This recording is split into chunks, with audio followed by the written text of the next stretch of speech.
If your Uber Eats promo code isn't applying, don't worry. In this video, I'll show you a few simple steps to fix this issue.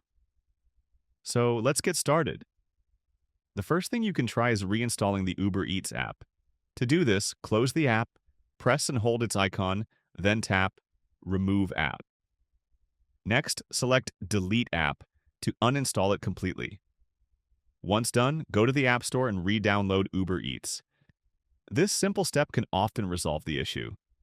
If reinstalling doesn't work, the next step is to check your promotions section in the app. Open Uber Eats, tap on the profile icon at the bottom of the main screen, and then select Promotions.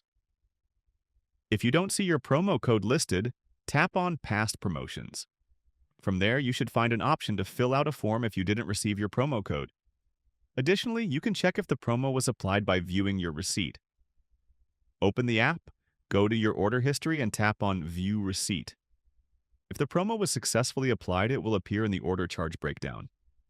However, if the discount didn't go through despite being added to the order, you'll need to fill out the provided form so Uber Eats support can review and resolve the issue. I hope this helps. If you found this guide useful, don't forget to like, subscribe, and leave a comment. See you in the next video.